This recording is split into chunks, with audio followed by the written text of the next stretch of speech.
Hi everyone. तो आज है 13 नवंबर में जितना भी न्यूज़ रहा है जो कि एग्ज़ाम ओरिएंटेड रहा है, उस हर एक न्यूज़ को आज हम लोग विथ डिटेल के साथ कवर करने वाले हैं।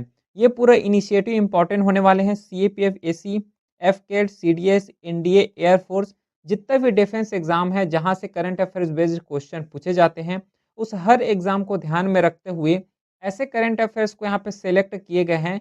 बल्कि देखो, करंट अफेयर्स यहाँ पे मिनिमम रखे जाते हैं जिससे ज़्यादा इसका आउटपुट आ सके, है ना?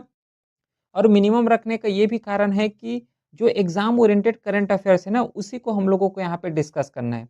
अननेसेसरी इधर-उधर का जो न्यूज़ रहते हैं और एग्ज़ाम में भी ना आने वाला होता है, तो उसको डिस्कस करने का भी कोई फ़ायदा नहीं होता।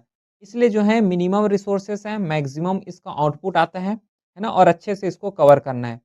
साथ में हम लोग प्लेसेस इन न्यूज़ को भी डिस्कस करेंगे, जितना भी प्लेसेस इन न्यूज़ रहता है, क्योंकि यहाँ से भी क्वेश्चन देखने को मिलता है हर साल, ठीक है? तो चलिए फिर स्टार्ट करते हैं आज की न्यूज़ को। अच्छा, एक बात और, इस जो क्लास का स्लाइड है, ये टेलीग्राम चैनल में अपलोड हो जाएगा, जो कि लिंक डिस्क्रिप्शन में दिया हुआ है, ठीक है? तो एक बार उसको चेकआउट कर लेना।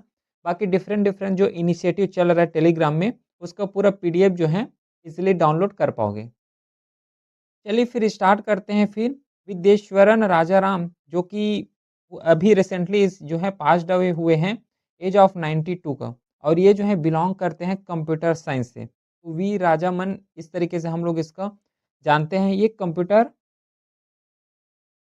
साइंटिस्ट रहे हैं, उसी के साथ प्रोफ़ेसर भी रह चुके हैं, उसी के साथ ही ऑथर भी रहे हैं, जो कि ये इंडिया से बिलॉन्ग करते हैं। और इसका जो फ़ील्ड वर्क रहा है, ये कंप्यूटर साइंस के फ़ील्ड में ही रहा है। कंप्यूटर से रिलेटेड रिसर्च करना, कंप्यूटर एंड साइंस को जो है प्रमोट करना, एजुकेशन को प्रमोट करना, with respect to computer and science, development करना कंप्यूटर साइंस करिकुलम को इन इंडिया में।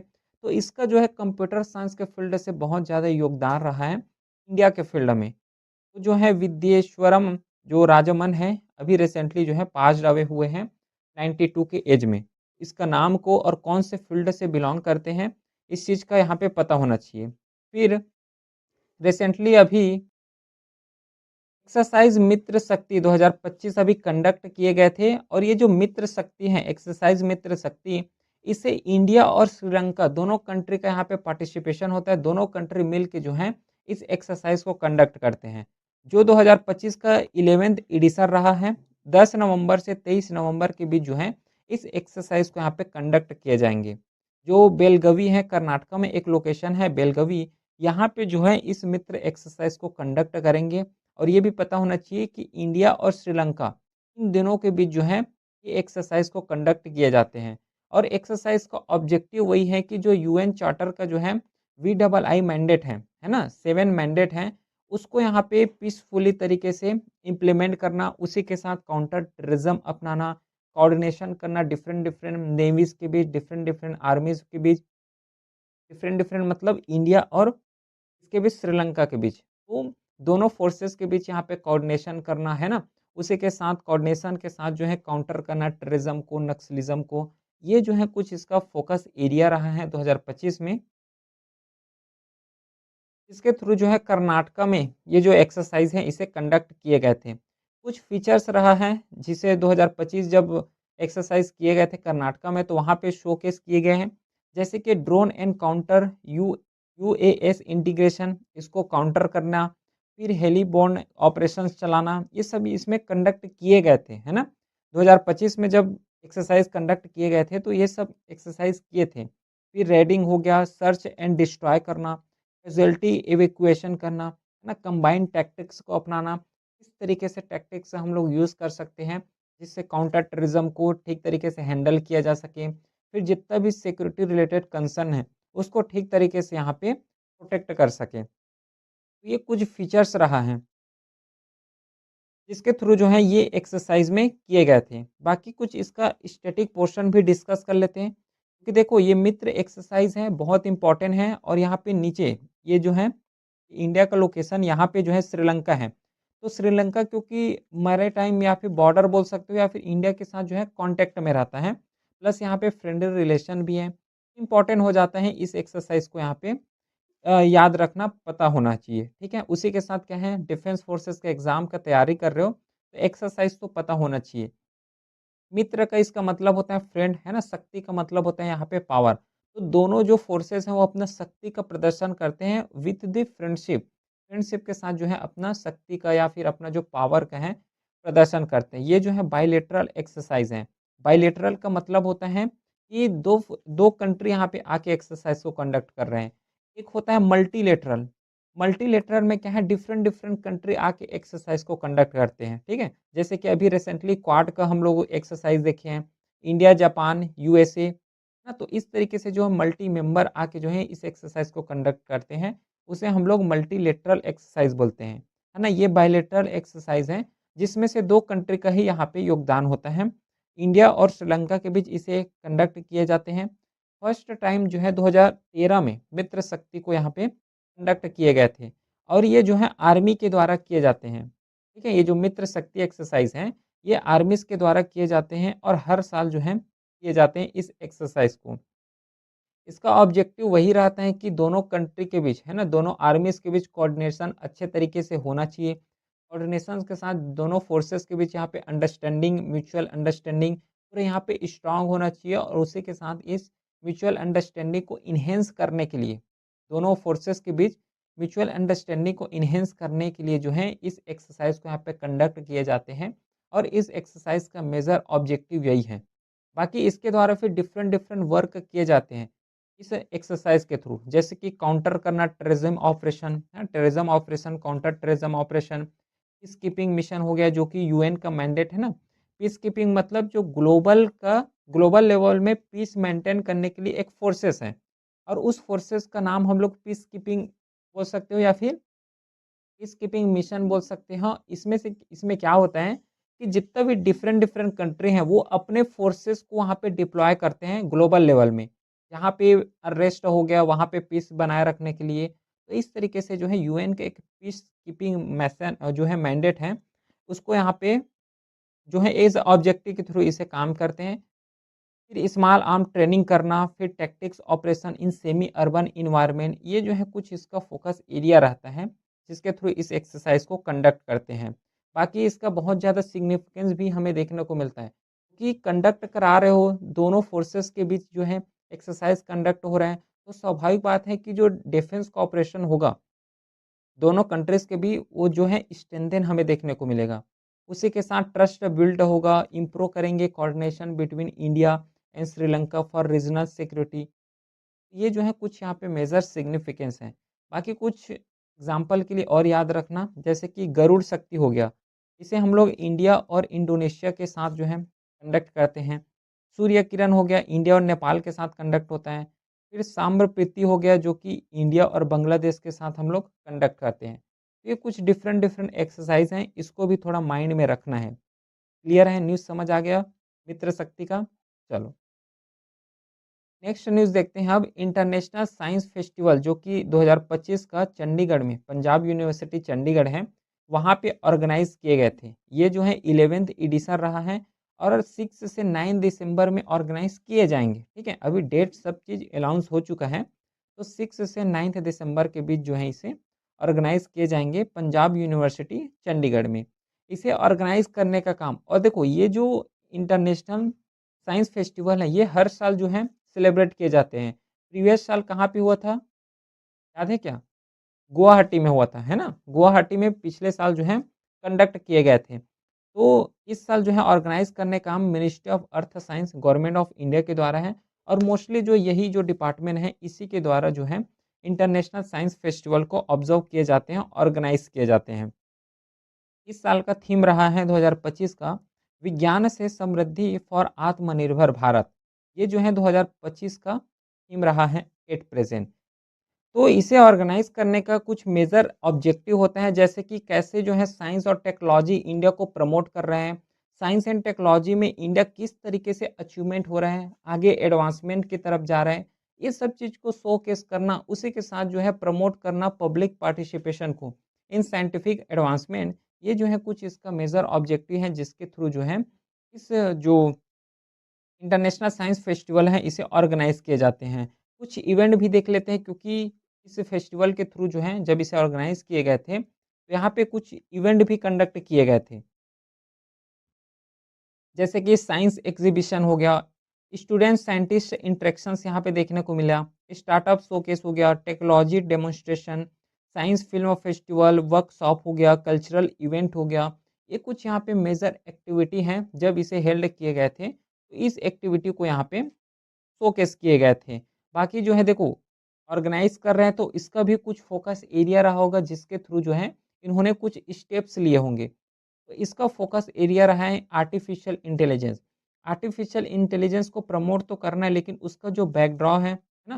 बैकअप है या फिर उसका जो हार्मफुल इम्पैक्ट है, उसको किस तरीके से जो है हम लोग उसको इम्प्रूव कर सकते हैं, ये जो है कुछ फ़ोकस एरिया रहा है। क्लाइमेट साइंस के बारे में डिस्कस किए गए हैं, बायोटेक्नोलॉजी हो गया, क्वांटम टेक्नोलॉजी है, सस्टेनेबल डेवलपमेंट है, clean energy plus blue economy. ये जो है कुछ इसका डिफरेंट डिफरेंट जो है फोकस एरिया रहा है, जिसके थ्रू जो है इन्होंने इस फेस्टिवल में डिस्कस किए। फेस्टिवल मतलब इंटरनेशनल साइंस इसको बोल सकते हो, ठीक है। चलो, ये न्यूज़ भी कंप्लीट। अब नेक्स्ट न्यूज़ देखते हैं जो कि नेशनल एजुकेशन डे। इसे हम लोग हर साल 11 नवंबर को ऑब्ज़र्व करते हैं। इस चीज़ को माइंड रखना कि नेशनल एजुकेशन डे 11 नवंबर को ऑब्ज़र्व करते हैं, और इसे हर साल जो है इस्टैब्लिश करने का काम या फिर प्रमोट करने का काम जो है डिफरेंट डिफरेंट ऑर्गेनाइजेशंस के थ्रू भी किए जाते हैं, ठीक है। लेकिन इसे इस्टैब्लिश किए गए थे ministry of human resource development, जो कि अभी मिनिस्ट्री ऑफ एजुकेशन है। पहले ये थे ministry of human resource development. तो इसी के द्वारा जो है इसे इस्टैब्लिश किए गए थे। फर्स्ट टाइम 2008 में ऑब्ज़र्व किए गए थे। इसे जो है ऑब्ज़र्व क्यों करते हैं? एक इसका जो है इम्पोर्टेंट कारण है कि जो बर्थ यूनिवर्सिटी है, मौलाना अब्दुल कलाम आज़ाद जो कि फर्स्ट मिनिस्टर रहे हैं एजुकेशन का, तो इसी के कमोरेट में, इसी के बर्थ यूनिवर्सिटी के रिस्पेक्ट में हम लोग नेशनल एजुकेशन डे हर साल ऑब्ज़र्व करते हैं। तो फर्स्ट मिनिस्टर रहे हैं एजुकेशन का मौलाना अब्दुल कलाम आज़ाद, जो कि 1947 से 1958 के बीच जो है ये मिनिस्टर रहे हैं। इसका पर्पस वही है कि जो मौलाना अब्दुल आज़ाद हैं, जो कि फर्स्ट मिनिस्टर रहे हैं एजुकेशन का, उसका जो कंट्रीब्यूशन रहा है एजुकेशन फील्ड में, इंडिया का एजुकेशन फील्ड में। प्लस ये भी देखो कि 1947 का टाइम है, और 1947 में जो है इंडिया इंडिपेंडेंस हुआ था, और इंडिया इंडिपेंडेंस होने के साथ जो है इंडिया एजुकेटेड भी नहीं थे उस समय। तो पूरा एजुकेशन फील्ड को इम्प्रूव करने का काम शुरू से, है ना?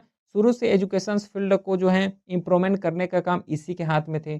फर्स्ट जो है मिनिस्टर रहे हैं, तो डिफरेंट डिफरेंट वर्क और इसका जो है मेजर कंट्रीब्यूशन भी हमें देखने को मिलते हैं एजुकेशन फील्ड में। तो इसी के कमोरेट में हम लोग जो हैं हर साल एजुकेशन डे यहाँ पे ऑब्जर्व करते हैं। बाकी थीम अभी तो अनाउंस नहीं हुआ है। इसमें कुछ एक्टिविटी भी कंडक्ट किए जाते हैं, जैसे कि सेमिनार्स हो गया, एसे राइटिंग्स हो गया, डिबेट हैं, क्विज कंपटीशन है। इस तरीके से जो है कुछ इसका मेजर एक्टिविटी यहाँ पे कंडक्ट किए जाते हैं, और इसी के थ्रू एक मैसेज देते हैं कि किस तरीके से इंडिया में या फिर किस तरीके से जो है एजुकेशन फील्ड को इम्प्रूव करना है। उसी के साथ इम्प्रूव करने के साथ-साथ हमें क्वालिटी एजुकेशन मिलना है फॉर ऑल पीपल के लिए। प्लस यहाँ पर इंक्लूसिविटी को यहाँ पे प्रमोट करना है कि हर फील्ड के लोग जो है यहाँ पे एजुकेशंस को एक्सेस कर सकें। उसी के साथ जो है स्ट्रेंथन करना है इंडिया की लिटरेसी को, इनोवेशन करना है थ्रू लर्निंग के थ्रू। तो ये कुछ इसका भी इम्पोर्टेंट मैसेज हैं, जो कि इस जब हम लोग इम्पोर्टेंट डे सेलिब्रेट करते हैं, तो इसी के थ्रू जो है इसे क्या किए जाते हैं, एक मैसेज दिए जाते हैं, नेशनल एजुकेशन डे के थ्रू। ठीक है, समझ आ गया? चलो, अब ये तो हम लोगों ने बर्थ यूनिवर्सिटी के रिस्पेक्ट में बात की कि मौलाना अब्दुल कलाम आज़ाद, इसके बर्थ यूनिवर्सिटी के रिस्पेक्ट में हम लोग जो हैं, इस डे को ऑब्ज़र्व करते हैं। तो थोड़ा-सा इसके बारे में डिस्कस कर लेते हैं कि है कौन? कि ये जो हैं बिलॉन्ग करते हैं, फ्रीडम फाइटर भी रह चुके हैं, उसी के साथ स्कॉलर्स भी हैं, स्कॉलर के साथ जर्नलिस्ट, पॉलिटिशियन, एजुकेशनलिस्ट भी हैं। तो इसका भी डिफरेंट डिफरेंट रोल रहा है, और जो फ्रीडम मूवमेंट है उसमें बहुत ज़्यादा इन्होंने एज़ अ प्रोमिनेंट लीडर के थ्रू इन्होंने काम किए हैं, इंडियन नेशनल कांग्रेस में। फिर एडवोकेटेड किए हैं हिंदू मुस्लिम यूनिटी, अपोज़ करते थे पार्टीशन ऑफ इंडिया। जैसे कि ये जो इंडिया और क्या बोल सकते हैं, हाँ, जो पाकिस्तान है इनमें जो पार्टीशन हुआ था तो उसको ये अपोज़ करते थे। ठीक है? हिंदू मुस्लिम जो है ये यूनिटी का बात करते थे। इसका भी मेजर रोल रहा है। बाकी फर्स्ट मिनिस्टर रहे हैं एजुकेशंस का, फिर डिफरेंट डिफरेंट इसका कंट्रीब्यूशन रह चुके हैं। एजुकेशन के फील्ड में, जैसे कि यूनिवर्सिटी ग्रांट कमीशन को इस्टाब्लिश करने का श्रेय इसी को जाता है मौलाना अब्दुल कलाम आज़ाद को, जो कि 1953 में इसे जो है हेल्ड किए गए थे, इस्टाब्लिश किए गए थे। फिर इंडियन इंस्टीट्यूट ऑफ टेक्नोलॉजी इसको प्रमोट करना, फिर Indian institute of science education and research इसको प्रमोट करना, ये जो है कुछ इसका मेजर कंट्रीब्यूशन है। और इसी के चलते जो है भारत रत्न से इसे भी अवार्डेड गए हैं। सीधी सी बात ये बोल सकते हो कि जो मौलाना अब्दुल कलाम आज़ाद हैं, ये एजुकेशंस के फील्ड में और इंडिया को एजुकेशंस के फील्ड में इम्प्रूव करने का काम जो है, इसी के हाथ में रहा है, शुरुआत से। ठीक है? चलो, नेक्स्ट न्यूज़ है कि the president of India Droupadi Murmu ये जो हैं अटेंड करने जा रहे हैं 50 इंडिपेंडेंस डे सेलिब्रेशन अंगोला।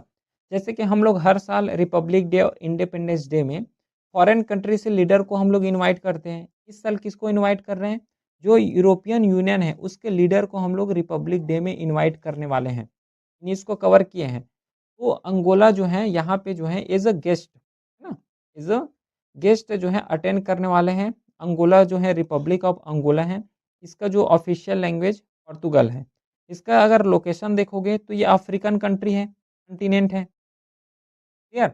ये अफ्रीका कंटिनेंट है। अफ्रीका कंटिनेंट में एक हमें जो है, जो साउथ अटलांटिक ओशियन है, उसी के साथ जो है बॉर्डर शेयर करते हुए एक जो है, हमें कंट्री दिखेगा अंगोला। इसका कुछ जैसे कि बॉर्डर शेयर करते हैं, नामीबिया हो गया, बोत्सवाना है। बोत्सवाना से तो नहीं करेंगे क्योंकि इसका बॉर्डर इधर है। जामीबिया हो गया है, सॉरी जाम्बिया हो गया, फिर कांगो हो गया। तो इस तरीके से जो है कुछ इसका इम्पोर्टेंट बॉर्डर है जिसके साथ ये शेयर करते हैं अंगोला। बाकी अंगोला का जो है मेन प्रोडक्शन एरिया, जो मेन इसका इकोनॉमिक एक्टिविटी है, ये ऑयल प्रोडक्शन ही है और इसी के थ्रू जो है इसका पूरा इकोनॉमिक रिसोर्सेज आते हैं। उसी के साथ डायमंड हो गया, एग्रीकल्चर प्रैक्टिस करना। अब कोस्टल एरिया है तो फिशिंग तो होगा ही होगा। कि यहाँ पे देखो, ये जो कोस्टल एरिया, अब कोस्टल एरिया है तो यहाँ पे फिशिंग होगा, पोर्ट्स होंगे और पोर्ट्स से जो है इसका मेजर ट्रेड होता होगा, है ना? फिर उसी के साथ मैन्युफैक्चरिंग हो गया। तो ये कुछ इसका इकोनॉमिक एक्टिविटी है जिसके थ्रू जो है मोस्ट पीपल यहाँ पे इंगेज रहते हैं। मेजर रिवर में इसका कुनेरे रिवर हो गया, है ना? फिर क्वांजा रिवर है। इसका जो और डिफरेंट के बारे में अगर बात करोगे तो अलग-अलग जो इंटरनेशनल ऑर्गेनाइजेशंस हैं उसमें भी ये जो है मेंबर रहा है और मेंबर हैं, एट प्रेज़ेंट भी मेंबर हैं। जैसे कि अफ्रीकन यूनियन हो गया, ओपीईसी हो गया, यूनाइटेड नेशन है। तो इसका भी जो है इंटरनेशनल ऑर्गेनाइजेशंस में भी थोड़ा बहुत योगदान रहता है। बाकी क्लाइमेट इसका है ट्रॉपिकल इन नदन में देखने को मिलता है, सेमी एरिड है साउथ में, इंटीरियर हाईलैंड जो है, इन सब चीज़ हमें इस अंगोला में देखने को मिलता है। तो प्लेसेस इन न्यूज़ में भी इसको हम लोग कवर कर सकते हैं, ठीक है? फिर नेक्स्ट न्यूज़ कवर करते हैं वो है सुपर टाइफून, जो कि फुंग वोंग है। अभी रिसेंटली जो है पैसिफिक ओशियन से ही इसका अकरेंस देखने को मिला है। देखो ये फिलीपींस हो गया और फिलीपींस से जो है यहीं पे लोकेशंस फिलीपींस के जस्ट नदर्न साइड में ये जो रेड कलर दिख रहा है ना, यहाँ पे जो है इसका लोकेशंस हमें ट्रेस होते हुए दिखाई देंगे। अब ये जो है इसका लोकेशन है तो डिफरेंट कंट्री को भी इम्पैक्ट करेंगे। एक तो फिलीपींस के पास से ही ओरिजिनेट हुआ है तो फिलीपींस को तो सबसे ज़्यादा इम्पैक्ट करेंगे। उसी के साथ देखो इसका जो पाथवे रहा है वो ताइवान की तरफ रहा है। तो ताइवान की तरफ रहा है तो ताइवान को भी इम्पैक्ट करते हुए आगे बढ़ेंगे। ये जो टाइफून लिखा हुआ है ना, डिफरेंट कंट्री में इसको डिफरेंट नाम से जाने जाते हैं। जैसे कि इधर सदर्न ईस्टर्न साइड में इसको टाइफून बोल रहे हैं। इंडिया साइड अगर देखोगे तो इसको साइक्लोन बोलते हैं। क्लियर है? तो इस तरीके से जो है, जैसे कि अमेरिका जो नदर्न अमेरिका है उधर साइड जाओगे तो इसको हरिकेन बोलते हैं। इस तरीके से डिफरेंट नाम से भी इसे जाने जाते हैं। बाकी इसका लोकेशन देख लिए, फिलीपींस जो है वहाँ पे इसका लोकेशन हमें देखने को मिल रहा है और अफेक्टेड तो वही करेंगे, फिलीपींस को अफेक्ट करेंगे। उसी के साथ जो ताइवान है उसको भी यहाँ पे अफेक्ट करने वाले हैं और अफेक्ट हुआ मतलब बहुत सारे इसका कॉजेज, इसका कॉन्सिक्वेंसेस हमें देखने को मिलेगा। ऐसे देखो यहाँ पे मासिव इवैक्यूएशन हुआ है, over 1 million people evacuated in the Philippines. फिर वाइड स्प्रेड फ्लडिंग होगा, फ्लडिंग भी देखने को मिला है।